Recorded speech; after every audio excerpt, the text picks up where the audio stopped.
नमस्कार, आप देख रहे हैं इंडिया न्यूज हिमाचल प्रदेश। मैं हूं आपके साथ अंजलि चौधरी। तो चलिए बुलेटिन की शुरुआत करते हैं। हिमाचल विधानसभा के मॉनसून सत्र में आज आर्थिक संकट को लेकर तपिश देखने को मिल सकती है। कांग्रेस विधायक भवानी पठानिया, केवल सिंह पठानिया और चंद्रशेखर ने पहले ही आर्थिक स्थिति पर चर्चा के लिए पहले ही नोटिस दे रखा है।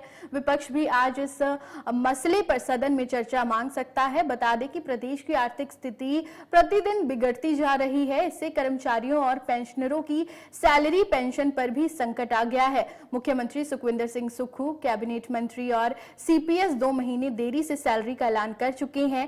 पहली बार ऐसा हुआ है जब कर्मचारी पेंशनर्स को पहली तारीख को सैलरी पेंशन नहीं मिल पाई। इसकी गूंज आज सदन में भी सुनाई दे सकती है। उधर सत्र के 5वें दिन नेता प्रतिपक्ष जयराम ठाकुर विधानसभा अध्यक्ष के खिलाफ अविश्वास प्रस्ताव का नोटिस विधानसभा सचिव को देते हुए नजर आए। इस दौरान बीजेपी के अन्य नेता भी मौजूद रहे। मॉनसून सत्र का 5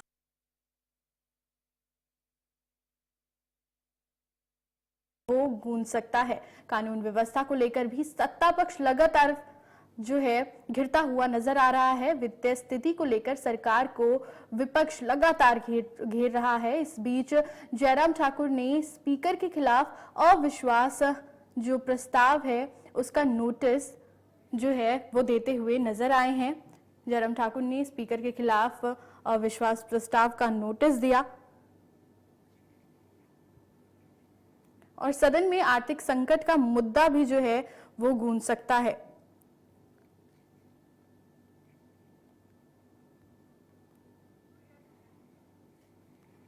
तो कानून व्यवस्था को लेकर सत्ता पक्ष को घेरने की तैयारी वो विपक्ष वो कर रहा है। विपक्ष लगातार कई मुद्दों को लेकर सत्ता पक्ष को मॉनसून सत्र में घेरता हुआ नजर आ रहा है और आर्थिक संकट का जो मुद्दा है वो भी सदन में गूंज सकता है। इसी बीच जयराम ठाकुर ने स्पीकर के खिलाफ अविश्वास प्रस्ताव का जो नोटिस है वो देते हुए नजर आए हैं। कानून व्यवस्था को लेकर सत्ता पक्ष को लगातार विपक्ष वो घेरता हुआ नजर आ रहा है। हिमाचल प्रदेश के मॉनसून सत्र में आर्थिक संकट को लेकर तपिश देखने को मिल सकती है। पहली बार ऐसा हुआ है जब कर्मचारी पेंशनर्स को पहली तारीख को सैलरी पेंशन नहीं मिल पाई। इसकी गूंज भी आज सदन में सुनाई दे सकती है। उधर सत्र के 5वें दिन नेता प्रतिपक्ष जयराम ठाकुर ने विधानसभा अध्यक्ष के खिलाफ अविश्वास नोटिस दिया है। तो इस खबर पर ज्यादा जानकारी के लिए हमारे संवाददाता शिमला से कामेश्वर शर्मा हमारे साथ जुड़ गए हैं। कामेश्वर, मॉनसून सत्र का 5वां दिन है और लगातार विपक्ष सत्ता पक्ष को घेरते हुए नजर आ रहा है। आज क्या कुछ खास रहने वाला है? विश्वास प्रस्ताव आज जो नेता प्रतिपक्ष जयराम ठाकुर ने जो विधानसभा सचिव को दिया है और वही आज जो 5वां दिन है, 5वें दिन भी वॉकआउट हुआ है। खासकर जिस तरीके से आर्थिक संकट की हम बात करें तो इसकी तपिश आज देखने को जरूर मिलेगी और साथ ही जो हिमाचल प्रदेश जो आपदा से नुकसान हुआ इसके बारे में भी चर्चा होगी। वहीं आज जो मुख्यमंत्री सुखविंदर सिंह सुक्खू जो चर्चा में जो अन्य विधायक जो शेष रह चुके हैं उनके बाद आज इसका उत्तर देंगे, क्योंकि अगर देखा जाए हिमाचल प्रदेश में पिछले वर्ष हिमाचल प्रदेश में लगभग 12,000 करोड़ से अधिक का नुकसान हुआ था। इस बार भी लगभग 1200 करोड़ से अधिक का नुकसान हुआ। ऐसे में अगर हम जान की बात करें तो 225 के करीब जो प्रदेश में जानी गई है आपदा के चलते विभिन्न क्षेत्रों में, और खासकर जिस तरीके से समेज की बात करें तो वहां पर जिस तरीके से जो 36 लोग वहां पर एक साथ ही पूरा गांव वहां से तबाह हो चुका था। कुछ लोग अभी भी लापता है जिन्हें अभी धीरे धीरे अगर देखा जाए तो 4 दिन पहले भी डोगली में एक व्यक्ति का शव मिला। वहीं अगर हम बात करें जिस तरीके से जो विपक्ष है कानून व्यवस्था को लेकर आज जो सत्ता पक्ष को घेरेगा और वही जो प्रश्नकाल जो आरंभ होना है। फिलहाल इस समय जो भाजपा है यानी कि विपक्ष है वॉकआउट कर दिया है, साथ ही विधायक दल की बैठक कर रहे हैं और विधायक दल की बैठक के बाद खासकर जो आर्थिक संकट प्रदेश में गूंज रहा है उसको लेकर अभी विचार मंथन किया जाएगा। उसके पश्चात हो सकता है कि वो राज्यपाल श्री प्रताप शुक्ल से भी मिल सकते हैं इस बारे में, क्योंकि पहली बार ऐसा हुआ कि जो कर्मचारी है उनकी जो वेतन है 1 तारीख को नहीं मिले। अगर देखा जाए मुख्यमंत्री सुखविंदर सिंह सुक्खू ने कहा कि प्रदेश में कोई आर्थिक संकट नहीं। आज नेता प्रतिपक्ष जयराम ठाकुर ने वॉकआउट होने के पश्चात स्पष्ट रूप से कहा कि अगर प्रदेश में आर्थिक संकट नहीं है तो क्यों जो कभी मुख्यमंत्री सुखविंदर सिंह सुक्खू कहते हैं कि प्रदेश में आर्थिक संकट है। अगर देखा जाए सैलरी प्रॉपर ढंग से नहीं मिला, अगर देखा जाए जो मुख्यमंत्री और कैबिनेट मंत्री है, मुख्य संसदीय सचिव, इन्होंने पहले ऐलान किया है कि वह 2 माह तक जो सैलरी नहीं लेंगे, उसके पश्चात जो 2 माह की है वो तीसरे माह में, यानी कि जो ये माह चल रहा है खासकर सितंबर अक्टूबर, यानी कि अक्टूबर माह में, यानी कि 2 माह जो है उनकी सैलरी बाद में लेंगे। तो कुल मिलाकर जो प्रश्न काल है, फिलहाल जो भाजपा ने जिस तरीके से यहाँ से वॉकआउट कर दिया, ऐसे में खासकर सतपाल सत्ती ने आज एक प्रश्न लगाया था, खासकर जो जेजर गांव यानी कि ऊना विधानसभा क्षेत्र के अंतर्गत आता है, वहां पर जो लोग जो बाढ़ के कारण मरे थे, 13 लोग इसमें मारे गए थे, इसके ऊपर भी आज चर्चा हुई थी। तो कुल मिलाकर जिस तरीके से जो वॉकआउट आज हुआ है, और अब जो प्रश्न काल में उम्मीदें नहीं लगी कि भाजपा वापिस जाए, क्योंकि अब जो विधायक दल की बैठक है वो शुरू हो चुकी है नेता प्रतिपक्ष जयराम ठाकुर के कक्ष में, तो अब वो रणनीति बना रहे हैं आर्थिक संकट के ऊपर। जी कामेश्वर, बहुत बहुत धन्यवाद आपका इस खबर पर जानकारी के लिए। तो हिमाचल का जो मॉनसून सत्र है वो जारी है और लगातार सत्ता पक्ष को विपक्ष घेरता हुआ नजर आ रहा है। तो चलिए अगली खबर का रुख करते हैं। कृषि मंत्री चंद्र कुमार ने एक कार्यक्रम में कहा कि युवा पीढ़ी के भविष्य को बेहतर बनाने के लिए प्रदेश सरकार शिक्षा के क्षेत्र में व्यापक सुधार कर रही है। उन्होंने कहा कि बच्चों को बेहतर शिक्षा प्रदान करने के लिए राज्य सरकार ग्रामीण क्षेत्रों में प्रत्येक विधानसभा क्षेत्रों में चरणबद्ध तरीके से Rajiv Gandhi day boarding school खोलने जा रही है, जिसमें खेल गतिविधियों के लिए विशेष व्यवस्था होगी।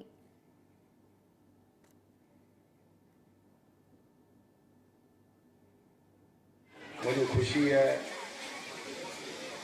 कि आज ये अंडर 19 की जो बच्चियों की खेल कूद प्रतियोगिता इस प्रांगण में हो रही, उसके इस कार्यक्रम में मुझे आने का मौका मिला।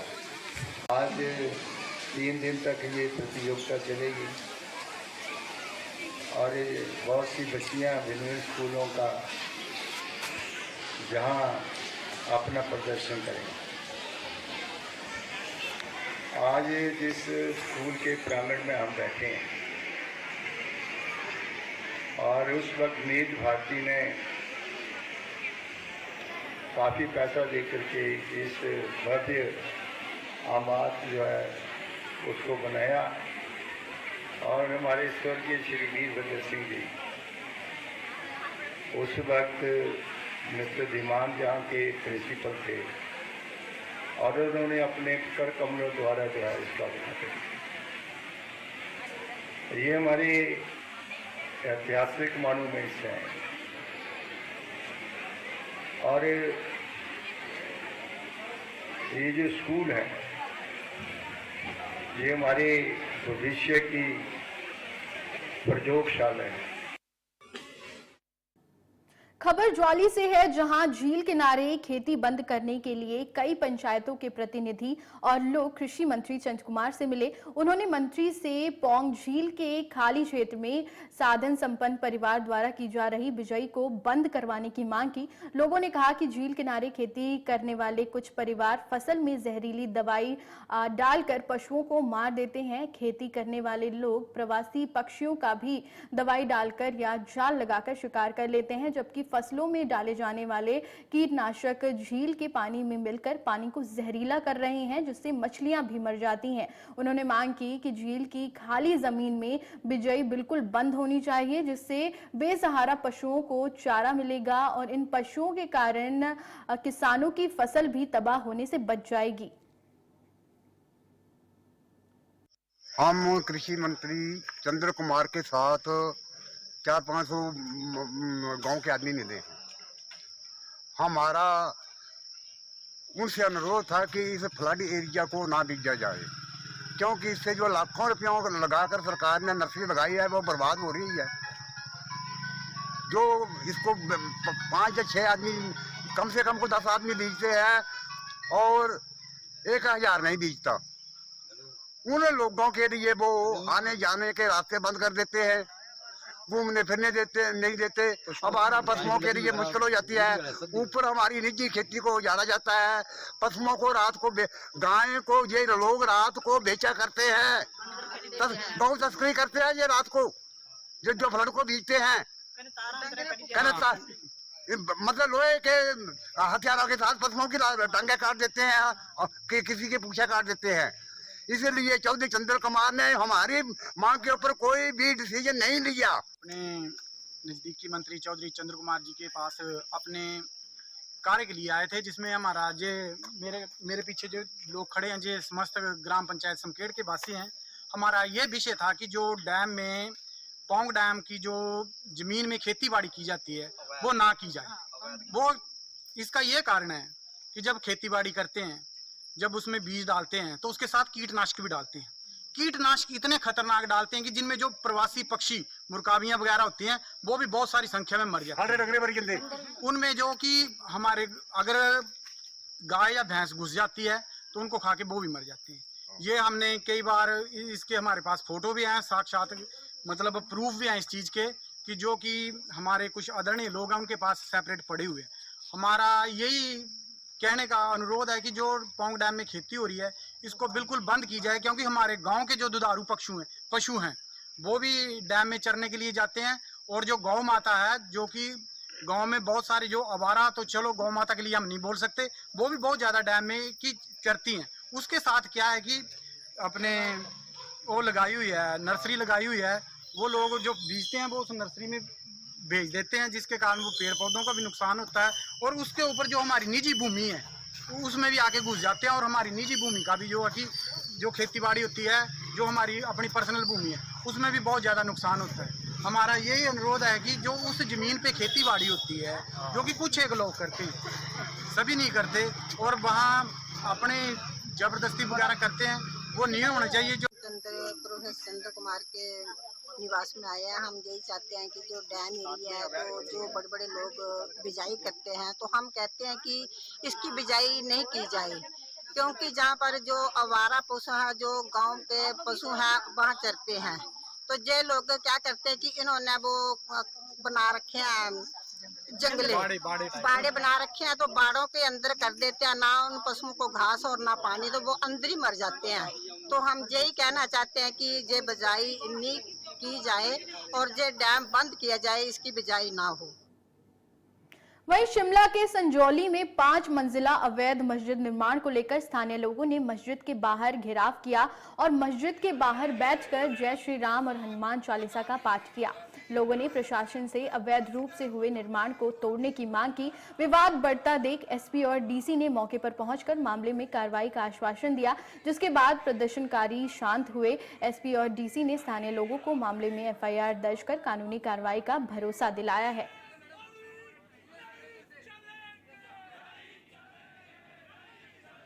थोड़ी बोल रहे हम कि आप कोई चीज जो ऐसी कह रहे हो कि जो गलत है। शांति होनी चाहिए, लड़ाई झगड़े में ना आपको पार्टिसिपेट करना है, ना किसी और को पार्टिसिपेट करना है, और लड़ाई तो किसी के साथ भी अच्छी नहीं होती है। तो आपकी बात को अच्छे से अंडरस्टैंड करके, और मैंने बिल्कुल आउटसेट में कह दिया, और एसएचओ को कल मॉर्निंग में मैंने कह दिया था कि इन्वेस्टिगेटेड प्रॉपर्ली, और इसमें जो है इसकी इन्वेस्टिगेशन भी आपसे एसएचओ को छोड़िए, मेरे साथ हैं एडिशनल एसपी खड़े, इस केस की मैं इन्वेस्टिगेशन भी एडिशनल एसपी ऑफिसर इसकी इन्वेस्टिगेट कर रहा है, इस केस को प्रॉपर्ली इन्वेस्टिगेट कर रहे हैं। कल भी आए थे, सुबह भी आए थे। तो आपकी जितनी भी बातें कानून व्यवस्था से जुड़ी हुई हैं, वो सारी के सारी बातें local police being SP of the capital and district, ये हमारे कंसर्न्स ऐसा नहीं है कि अनदेखे रह सकते हैं। People are important, everyone is important who is living in Shimla. हमारे लिए हर आदमी इम्पॉर्टेंट है, उसकी लाइफ और प्रॉपर्टी की सिक्योरिटी करना इज आवर फर्स्ट ड्यूटी, ये हमारी पहली ड्यूटी है, और इस ड्यूटी को हम अच्छे से कर भी रहे हैं और करेंगे भी। You need not to worry.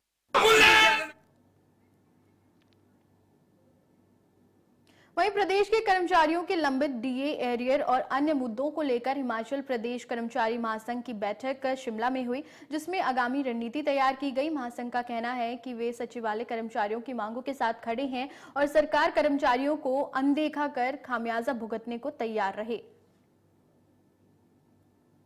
हम साफ साफ कहना चाहेंगे, जो सचिवालय के कर्मचारी है वो पहले जो पिछला हमारा 20 में जब 20 जनवरी 2021 को गठन किया था महासंघ का, हमारा हिस्सा था और हमारे कंस्टिट्यूएंट है, हम उसके साथ खड़े हैं। और हम ये कहना चाहेंगे उनके इशू जायज़ है, उन्होंने अपने इशू नहीं, हालांकि जो स्टेट के कर्मचारी उनके इशू उठाए हैं, हो सकता है भाषा की शैली में कोई फर्क रहा हो, पर वो मुझे लगा दोनों साइड रहा है, तो सरकार को दखलंदाजी करनी चाहिए, उनसे वार्ता करनी चाहिए, जो डेड लॉक है उसे तोड़ना चाहिए। अभी हम उनके साथ खड़े हैं और जो भी यहाँ कार्य करनी आएगी, जो इलेक्ट होकर के आएगी, वो आगे फैसला लगे कैसे उनके साथ खड़े होना, कैसे उनकी मदद करना है, लेकिन डेफिनेटली उनके साथ खड़े हैं।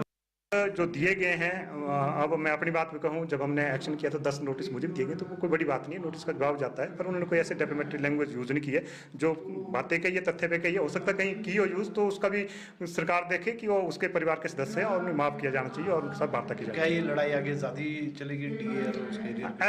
ऐसा देखो, ऐसा मुझे लग रहा है सरकार और जो कर्मचारी के बीच में एक तालमेल रहना चाहिए। और प्रदेश के परिप्रेक्ष्य में आप जानते हैं लगभग 4,85,000 कर्मचारी पेंशनर्स हमारे बीच।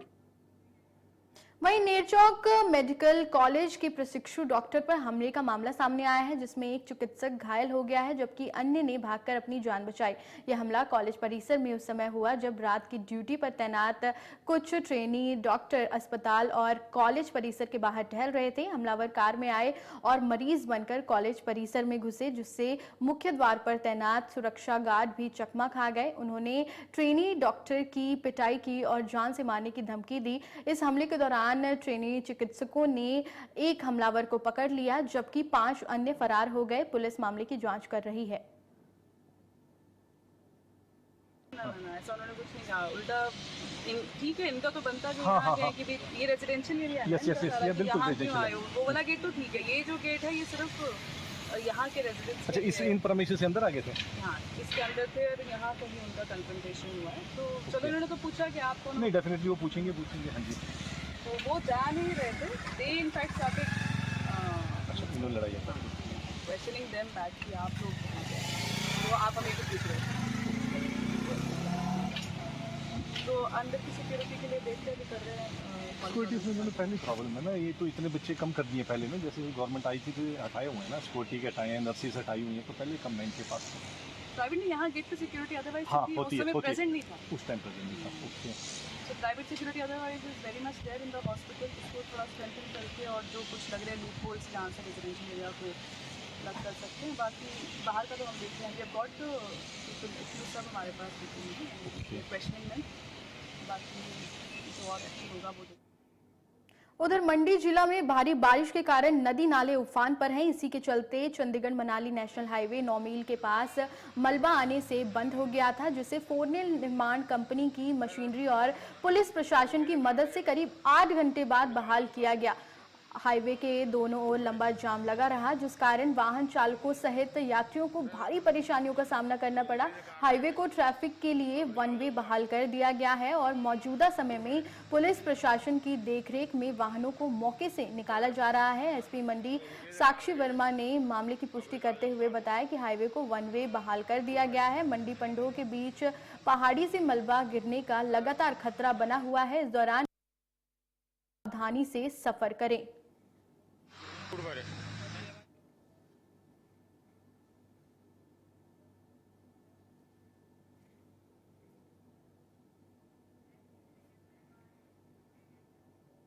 वहीं पांवटा साहिब में भारी बारिश की वजह से यमुना नदी का जलस्तर बढ़ गया है। यमुना की सहायक नदी टोंस, गिरी नदी, बाता नदी भी उफान पर नजर आ रही है। दरअसल गुरु की नगरी पांवटा साहिब की यमुना नदी में कई श्रद्धालु डुबकी लगाने के लिए जाते हैं, जिसको लेकर अब पांवटा प्रशासन सतर्क नजर आ रहा है। पांवटा के एसडीएम ने लोगों को नदी नालों से दूर रहने की अपील की है।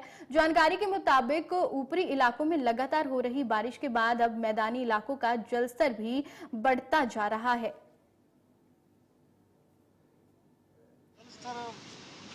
जमुना नदी में बहुत ज़्यादा पानी आ गया है, जिस कारण के लोग अब स्नान भी नहीं कर पा रहे हैं और बहुत से दर्शन करके पंच स्नान करके वापस जा रहे हैं। लेकिन आज सोमवती अमावस्या होने की वजह से बड़ा अच्छा मुहूर्त भी है और शुभ पुण्य कमाने के लिए लोग स्नान करने आए हैं, लेकिन जल स्तर अधिक बढ़ने के कारण लोग स्नान नहीं कर पा रहे। वहीं दून विधानसभा क्षेत्र के जुमला और बनियाला गांव के ग्रामीण पिछले कई दिनों से सड़क की खराब हालत के चलते काफी परेशान हैं। भारी बरसात होने की वजह से कच्ची सड़क पर कीचड़ जमा हो गया है और रास्ते में कुछ जगहों पर लैंडस्लाइड होने से मार्ग भी अवरुद्ध हो गया है, जिस कारण ना तो सरकारी बस और ना ही कोई गाड़ी उनकी आर पार जा सकती है। ग्रामीणों का कहना है कि स्कूल के बच्चों को भी स्कूल जाने में परेशानियों का सामना करना पड़ रहा है। ग्रामीणों ने सड़क को जल्द से जल्द ठीक करने की गुहार लगाई है। मेरा नाम दीपिका है, मैं 10th कक्षा क्लास में पढ़ती हूँ। हम 3-4 किलोमीटर से पैदल आते हैं और हम स्कूल में भी लेट पहुँचते हैं। स्कूल वाले टीचर्स भी हमसे बात करते हैं कि आप लेट क्यों पहुँचते हो। अगर जो हमारे साथ कोई हादसा हो जाए तो उसका जिम्मेदार कौन होगा। हम चाहते हैं कि हमारा रोड ओपन हो और ये बस आगे तक जाए। सबसे ज़्यादा बस की है। बस रास्ता खराब हो के 10-15 दिन हो गए और यहाँ लड़कियाँ +2 स्कूल में जाती हैं, इनके पेपर लगे हुए हैं। कोई हादसा हो जाए 10 किलोमीटर जंगल में, कौन जिम्मेवार है? और बारिश में इनको कैसे इनको भेजे और कैसे इनको ले आए वहाँ से। हमें बहुत ज़्यादा दिक्कत है, हमारी कहीं भी सुनवाई नहीं हो रही। 1100 नंबर पे भी कंप्लेंट कर ली तो भी यहाँ कोई नहीं आ रहा। जब से ये रोड सबाठू में डाला गया है, इसकी वैल्यू खत्म होगी और 2 साल से इस पे कोई भी बंदे नहीं आते काम करने के लिए। हमारी हाथ जोड़ के अर्ज है कि इसको या तो डिवीजन कसौली में डाला जाए या इसको बद्दी सर्कल में डाला जाए। रोड की खस्ता हाल होने के कारण हम रात को ड्यूटी से 12 बजे आते हैं छुट्टी करके। हमारे को घर जाने में प्रॉब्लम होती है, यहाँ से 3-4 किलोमीटर पैदल जाना पड़ता है और रोड के बहुत बुरे हाल है। गाड़ी हमारी आगे जाती नहीं है। स्कूल के बच्चे पढ़ने से घर में ही रह रहे हैं, आधे जा रहे हैं आधे नहीं जा रहे। बड़े बच्चे पैदल जा रहे हैं और बस से हमारी यहीं तक आ रही है, पीछे तक सोली में था, अब इस पाठू में डाल दिया। वो बंदे भी यहाँ आते ही नहीं काम करने। 1100 नंबर पर कंप्लेंट की है, वो भी कोई सुनवाई नहीं कर रहे हैं, ना किसी को भेज रहे हैं इधर। तो मैं कम से कम 10 किलोमीटर पैदल इस पॉइंट तक आ रहा हूँ जहाँ के रोड की कंडीशन बहुत ज़्यादा ख़राब है और 1 हफ्ते से तो बिल्कुल ज़्यादा ख़राब है। तो हमारे को आने जाने में बहुत परेशानी हो रही है और स्कूल के बच्चों को भी बहुत ज़्यादा परेशानी हो। बस जो गुनाई तो बरोटीवाड़ा जाती थी वो भी इसी पॉइंट पे रुकी है। कम से कम गुनाई यहाँ से 12 किलोमीटर है। तो मेरे को भी वहाँ से जब मैं ड्यूटी आता हूँ यहाँ से 12 किलोमीटर जाना पड़ता है और 12 किलोमीटर वापस आना पड़ता है। तो प्रशासन के लिए बहुत से लोगों ने उनसे अनुरोध भी किया लेकिन कोई सुनवाई नहीं हो रही है। PWD डिपार्टमेंट से बात हुई है जे हिसाब से भी, लेकिन उनको कोई रिस्पांस नहीं मिला इसके बारे में और ना ही कोई यहाँ पे कोई मशीन वगैरह भेजी गई है। और जब से ये सबाठू डिवीज़न में गया है रोड, तब से इसके ऊपर कोई भी ध्यान नहीं दिया जा रहा है। तो प्रशासन से अनुरोध है कि उसको कसौली डिवीज़न में डाला जाए ताकि इसकी मुरम्मत वगैरह चलती रहे और लोगों को कोई